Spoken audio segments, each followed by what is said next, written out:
to Tuesdays with Layla. I'm so glad that you all could join me this Tuesday, and late happy Halloween. I forgot to say happy Halloween in my video last week. So for those of you who celebrate happy Halloween, late happy Halloween. I've been doing very well this week. Keeping up with my goals. This week was just kind of a bad week, and it tends to be like that about this time every month.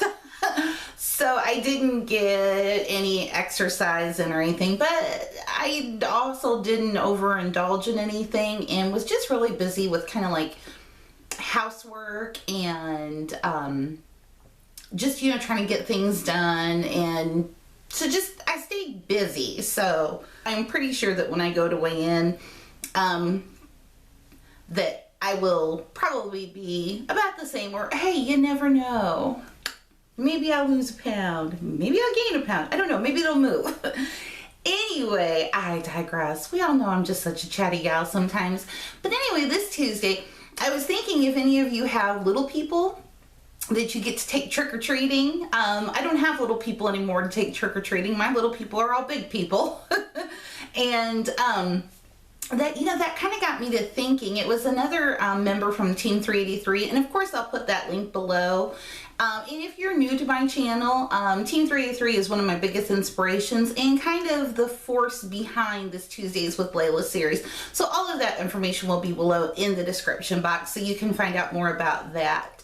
But anyway, one of the team members had posted on there about treating yourself. And so that got me to thinking about trick-or-treating, or in some people's case, that might be trigger-treating. You know, are those triggers for you that make you either overindulge in something or, you know, just cause you to have behavior that you're either trying to change or that you're trying to, you know, modify? And for me, I really don't have a food trigger, but sometimes I will, even though, and I've said this, you know, I only divulge in Mountain Dew once a week. Sometimes there are little triggers that hit me and I'm like, I really want it. Or cigarettes, you know, I quit smoking 2 years ago, but there's still some things in me sometimes that I go by a gas station, it's like a trigger hits me. Like when I stop and get gas, you know, that's just kind of like, you know, that's a thing that I did when I got gas, is I would stop and I'd go in and also get my cigarettes. So basically, how do we change that process in our mind? And that habit, which is what a lot of things are, you know, it's a habit. It becomes so difficult to change that because it's just like second nature. So, I know that I've read this before and I've seen it before, and I'm sure people heard it, but if you do anything consistently for 30 days, then it becomes a habit. I think if it's something you enjoy doing consistently for 30 days, it becomes a habit. But if it's not necessarily within kind of your realm or your comfort zone, you're so happy when that 30 days is over.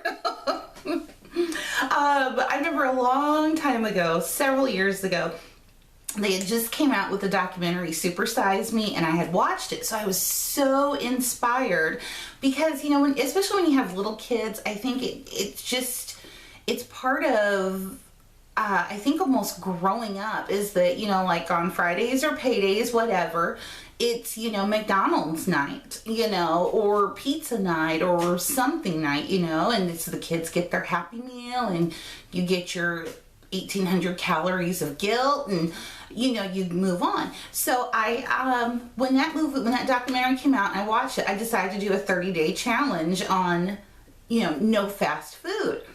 And so that was really difficult because I was still, my family didn't take part in this. I took part in this. So I was still on Fridays going out and getting Happy Meals and Quarter Pounders for my husband, and coming home, well, I guess I'll eat this here salad, or something. So that was really difficult because every time I would smell those fries, I'd be like, oh, just one. It was such a trigger. But I made it through it, and honestly, when I came out on the other side of it, I really didn't have a craving for fast food. Now, I would still eat it from time to time, but it didn't trigger that same response in me that it used to. Like when I'd go past McDonald's and I'd smell fries, I'd be like, oh, I just want a bag of fries, just a little bag of fries. And that's usually all I would get. But after doing that 30 days of none, my taste buds kind of change. I guess you could say they woke up. I think, a lot of the food and the things that are out there and the chemicals they put in them, they dull your taste buds down to only kind of want to crave all of that kind of food over and over again. It's, that's a whole conspiracy theory, but we'll divulge into that later. But, I had changed, and so over the years I have just gotten less and less and less attracted to fast food, and now at this point in the game in my life, I don't eat it. I don't crave for it. Sometimes smelling it just makes me ill. It's not in my repertoire. It's not a trigger anymore. So maybe there is a little bit of truth to that if you do any habit for 30 or anything for 30 days, it does become habit. I don't know if it becomes habit or if it just changes your perspective on it. So I know that, like I said, mine was changed completely from fast food. I would eat it once a week, and a lot of times when I was out on the run, and now I can't even fathom it. The thought of it. Now, I won't say that I never, because there've been a few times where that was the option and I was literally starving to death and I had to get something to eat. And it just does not agree with me now. It makes me sick to my stomach, and I'm just like, oh gosh, never again. Just bring a granola bar or something with me next time. And so, that's kind of one of those things. It's just like, how did I go from this to that? And that's just another part of the step of this journey that I've been on. Really, when I think about it, I've really only started getting really serious about it since about February. But the precursor to coming up to it has taken a very long time. It's been over several years to get to the place where I'm at now, and I'm just at the beginning of my journey. So that's another thing too, is kind of don't sweat the small stuff. It's a process. It takes time. It really does. And you want it to take time, because then it does become a lifelong habit or routine or ritual or whatever have you. So that's kind of where I just was today, is like triggers. Because I know when people have little people and they go trick-or-treating, and you get a whole lot of candy at your house, So if that is a trigger for you, what are some of the kind of steps you're doing to stay away from that? Or have you modified yourself enough in the journey to be there where you can tell it no and move on? So that's just kind of what that was. Today just got me to thinking about that, and, just like old memories, and sometimes they just pop in. So your positive affirmation for today is don't trick yourself into treating yourself. A cute little play on words there. Because, sometimes we do that, sometimes we'll say, well, I deserve it, or I want it, or I've been good.